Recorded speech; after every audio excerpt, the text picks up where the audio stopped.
Pozdravljeni, sem Bojan Jurina, avtor knjige Za vse nas. Tokrat bom par besed spregovoril o mojih prebivajočih poteh. O poteh, ki sem jih prehodil tako zunaj kot v poti navznoter in ki so pripeljali do takšnega človeka, kakršen sem sedaj.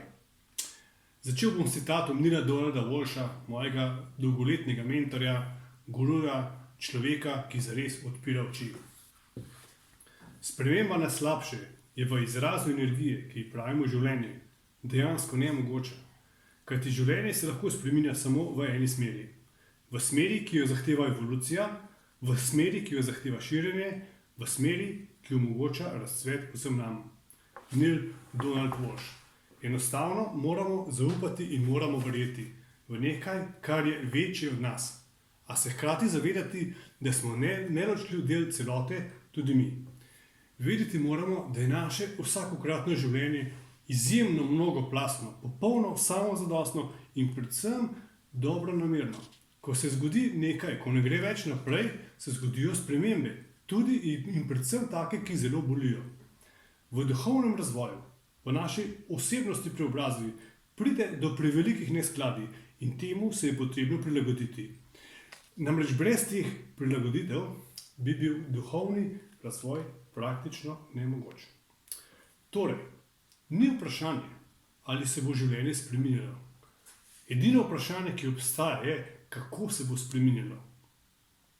Že kot mlad fant sem bil nekako v tej smeri dojemanja, nisem točno vedel, za kaj gre, ampak recimo že tako v srednji šoli, sem se mnogokrat takoj po pouku v petek zvečer odpravil v Vršič, eden izmed prelepih delov naših Julijskih Alp, in tja sem na avtobusno postajo prišel pod goro, seveda ob 8-9 zvečer, in da to še 2 ure hodil po trdi temi med čudnimi glasovi. Res, občutki so bili dokaj neprijetni, ampak niso trajali dolgo. Prav kmalu sem se prilagodil in užival v čutenju in opazovanju narave.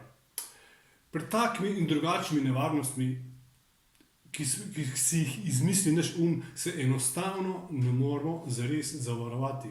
Lahko pa pričakujemo le dobro in ves čas vztrajajo v prijetnih mislih.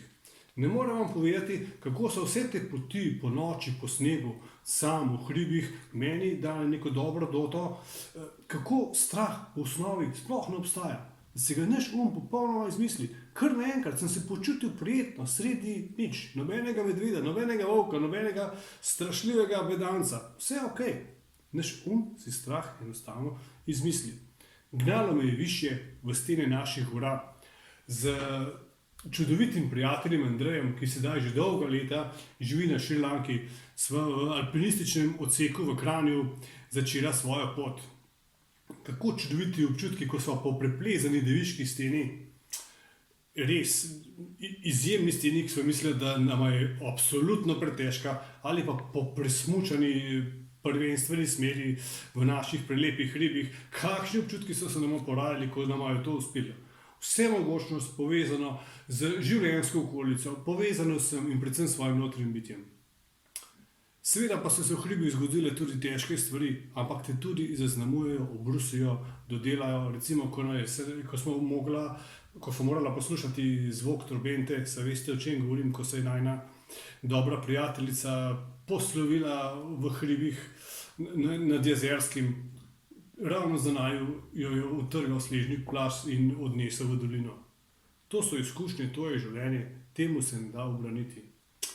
Ta izjemno pester, tudi duhovno lep del mojega življenja se je končal, ko sva z Andrejem plezala v steni Grintovca nad Jezerskim in ko sem omahnil v globino. Bila je sreča, obdržal sem se na vrvi, sem pa kar nekaj časa, par sekund letel po zraku, obvisel, in takrat so se mi v parih sekundah pred očmi odvili res en kup življenjskih dogodkov, ne vem, 30, 40, 50. Kdo bi si mislil, da je to mogoče? Od takrat naprej vem, da obstaja nekaj več. Preklano čelado, plezalne čevlje, nahrbtnik sem odložil na klin v kleti in nikoli več nisem vstopil v te deviške stene. Imam pa hribe še vedno zelo rad, ker tam se zelo kot po vsej naravi, najde tisto pristnost in mir, ki jo drugi ni. Poizkusite začutiti, kam bi radi šli, kam bi radi, da vas pelje pot. Iz glave se premaknite v srce. Boljšega vodnika ne boste našli prav nikjer. Obdobje od srednje šole pa do Dominikovega rojstva, do rojstva mojega sina, z vidika osebnostne preobrazbe ni bilo kako preveč intenzivno. Se je pa takoj po sinovem rojstvu začela dogajati izjemna, globoka duhovna preobrazba, težka pot, polna trpljenja, ogromno sreče, hrepenenja in radosti. Namreč, ko je bil star 1 leto, so nam povedali, da z njim pač ni najbolj vse v redu, da lahko pričakujemo zaplete, ki so lahko od 1 pa do 1000, in smo pač morali se odpraviti na pot prebujanja. Peljalo nas je v čisto novo smer, v odkrivanje notranjih globin življenja.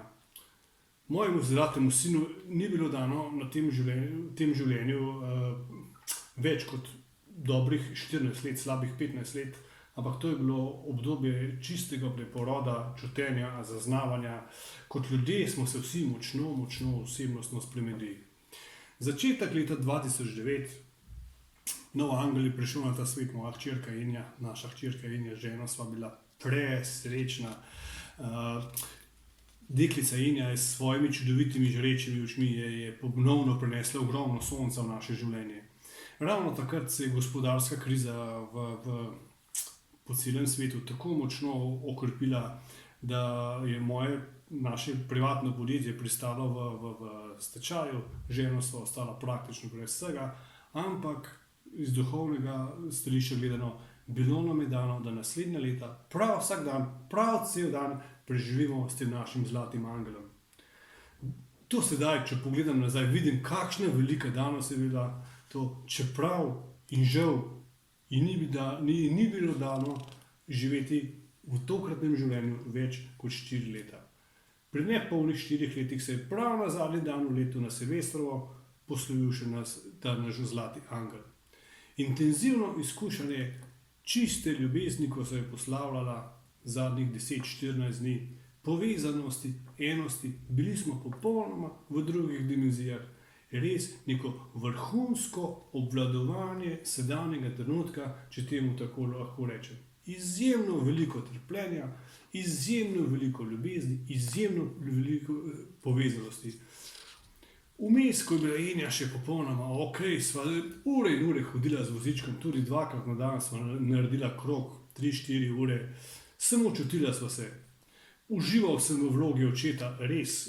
Pogled v njej, popolnoma sem pustil, da odrašča po svoje, pogled v njene oči in tisti smehljaj, ki sem ga začutil, da mi je popolnoma dovolj. Pustil sem in ne užival v svojem čudežnem svetu.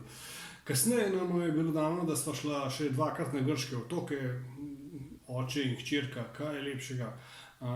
Obljubil sem ji, da bova tako ostajala vse do 18. leta. A žal nam je bilo dano le 2-krat, ampak bilo nam je dano.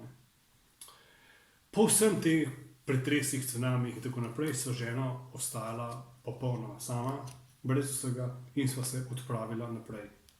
Drugega nam ne ostane, odpravila sem se po poti naprej.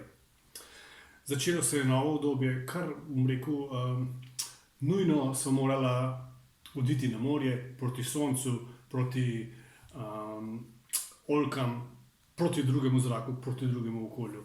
V naslednjih letih sem prav vsak dan, v vsakem vremenu prehodil 5, 6, 7 ur ali več. Enostavno sem moral zaceliti svoje bitje. In čista, neokrnjena narava je naš največji zaveznik v vsakem trenutku našega življenja. V tem času sva se z Branko še ogromno krat selila, recimo 8-krat v parih letih, zaradi pomanjkanja denarja. Skratka, vsega je bilo ogromno.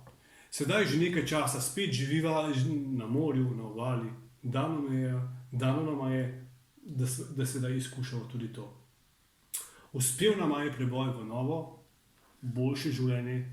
Zavedajoča človeka sta odkrila nove radosti v življenju in gremo naprej. Pogumno, z dvignjeno glavo. Drugega nam ne preostane. Vse te poti, tako zunaj v naravi in še bolj ta pot notranje, globoke preobrazbe. Vse to sem vzel kot veliko danost in darilo življenja. Ogromno je bilo trpljenja, žalosti, skrbi, z vsem tem sem v glavnem upravil, sedaj gremo po novi poti prebojenja naprej v novo življenje. Smo duhovna bitja in vse naše zavedanje mora temeljiti na tej perspektivi. Bom prebral še en citat iz svoje knjige, ki ponazarja, o čem govorim. Življenje nas vedno podpre ravno toliko, da lahko še delujemo in gremo naprej. Ter izkusimo, kar pač moramo. Če to vemo vnaprej, nas ni pretirano strah, naredimo, kar pač lahko, zaupamo in dopustimo, da se življenje odvije samo tako in tudi se. To vam lahko povem iz svojih lastnih izkušenj. Karkoli se nam v življenju že dogaja, enostavno zaupajmo, iz nekega globokega duhovnega vidika, tako enostavno mora biti in je izključno dobronamerno. Zaupajte in pogumno stopite korak naprej, ni druge. Vse bo še v redu. Z globoko hvaležnostjo se vidimo prav kmalu. Vse bo v redu.